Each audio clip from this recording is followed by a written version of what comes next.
अनंत चतुर्दशी की आप सभी को बहुत बहुत शुभकामनाएं। भगवान अनंत आज के दिन जो पूजा करता है, व्रत करता है, उसको भगवान अनंत यानी भगवान सत्यनारायण और विष्णु की आशीर्वाद प्राप्त होता है। ये जो 14 गांठें हैं मूलतः, ये मैंने यहाँ अनंत यहाँ पहनी, आप इसको मैं दिखा रहा हूँ। ये मूलतः यहाँ बाजू में पहनी जाती है, लेकिन आपको दिखाने के लिए मैंने यहाँ पहनी है। ये जो 14 लोक हैं, ये 14 गांठें उस 14 लोक का प्रतीक है।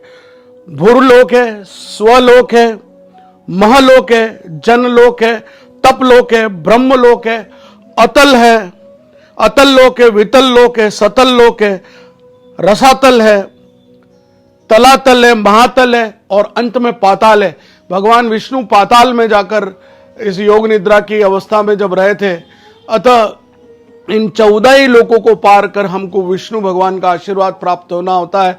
इसलिए ये 14 गांठें हैं। इसके बारे में आप सभी जानते हैं कि भगवान कृष्ण ने, पांडव जब जुए में सब हार गए तो उन्होंने कहा अब हम क्या करें। तब भगवान कृष्ण ने उनसे कहा था कि तुम अनंत चतुर्दशी का व्रत करके भगवान अनंत को प्रसन्न करो, वो तुम्हें पूरा ऐश्वर्य और भौतिक संसाधन इस भौतिक युग में सब कुछ प्रदान करने वाले यदि कोई हैं तो भगवान अनंत है। और उस काल में भी, वो जब भौतिक काल नहीं था तब भी सुख ऐश्वर्य प्रदान करने वाले भगवान अनंत ही थे।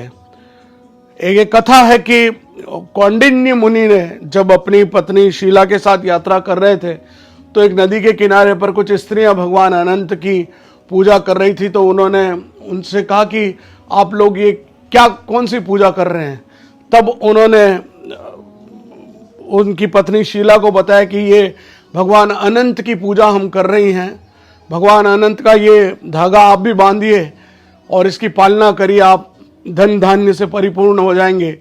कौंडिन्य मुनि ने इस बात को ध्यान नहीं दिया, लेकिन उनकी पत्नी ने वो धागा बांधा। एक दिन घर पहुंचकर कौंडिन्य मुनि ने कहा कि क्या तुम ये धागा इसलिए बांधे हुए कि तुम मुझे सम्मोहित कर सको, तुम मुझे अपने वश में कर सको। ये वशीकरण मंत्र का धागा है। क्रोधित होकर उन्होंने उस धागे को तोड़ दिया। कहते हैं उस दिन से उनका सारा सुख ऐश्वर्य भोग चला गया।